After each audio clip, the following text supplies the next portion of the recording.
You know, I've admired the Aeroprakt for some time. And Aeroprakt, of course, is not specific enough. That's the name of the company in Ukraine, and I got to visit them once. That was very fun. I learned a lot about it, but I'm seeing something new here. I'm Dan Johnson. I'm talking with Dennis Long, and he's going to tell me everything I want to know about Aeroprakt today.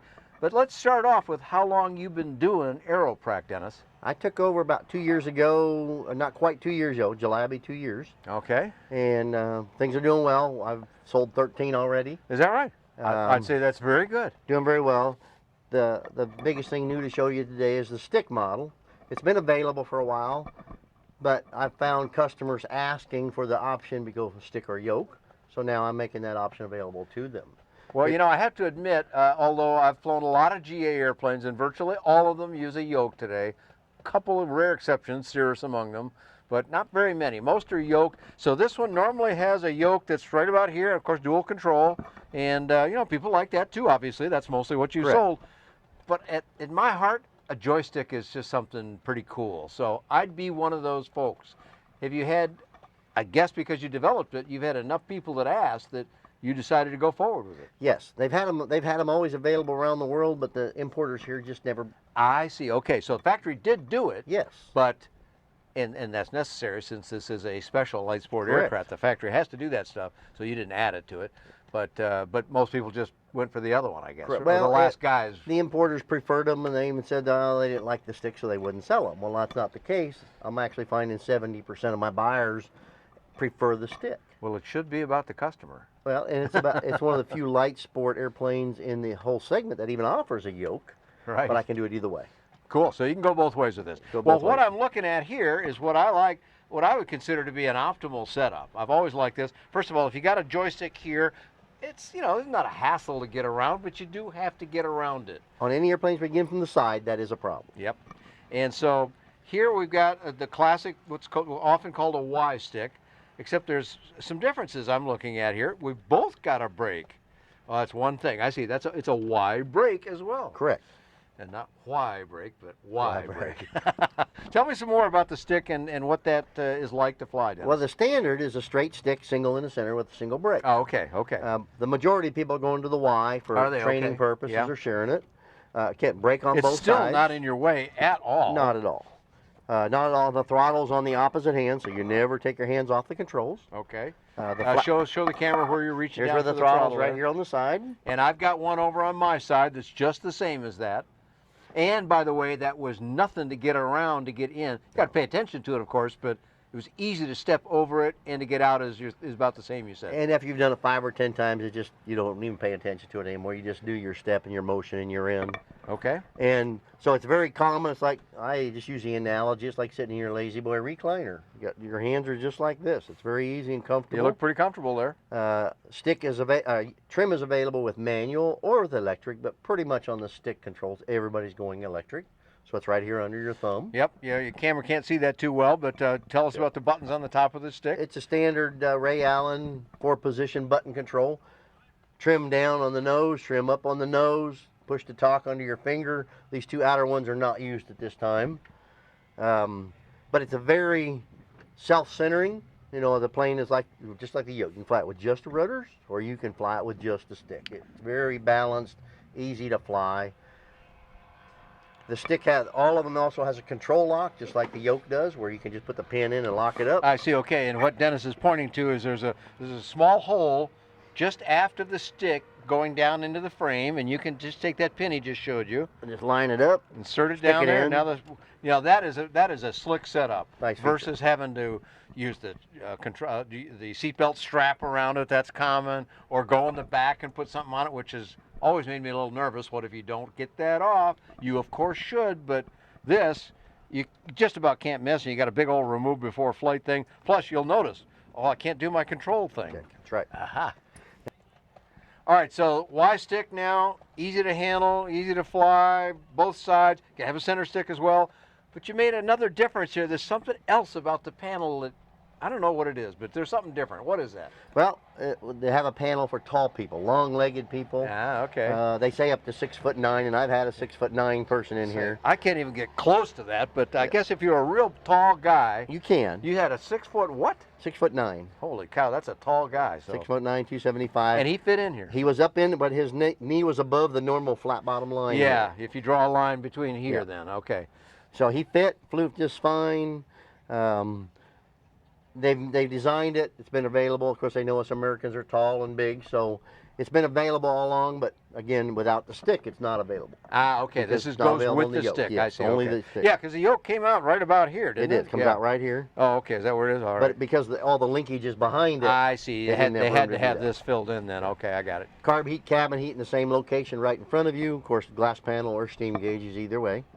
But it really makes it to where the tall people will have some knee angle, more so than maybe some of the airplanes that have the seat will slide back, but they have no control interference. And everybody that's flown with me is really enjoying the tall man option.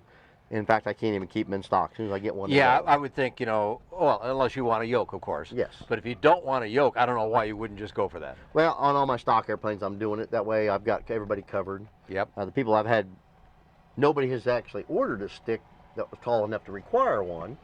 But Still, anything that it's I'm just putting in my more room. stock, yeah. It's more room to exercise your leg a little bit in flight, Here's you another. do have to move around a little bit in flight. You're not always hands and feet in exactly the same position. Most normal people don't even think about this, but this one airplane that in my height, I can put my feet clear over top of the pedals and I can unpink you know my what? knees in flight. Not only that, you can even move the rudder pedals a little You bit can with your use your heels. You know what? I love that. That's something I, in particular, would want to do. Maybe everybody, I don't know, but certainly myself. And yeah, there's enough room up underneath the panel where Dennis's toes are. There's nothing up there, so I can go clear up there. You can raise your feet all the way up, and you're a pretty tall guy. So how tall are you? 6 feet. You're 6 feet, so you're fitting in there easily. I love that quality.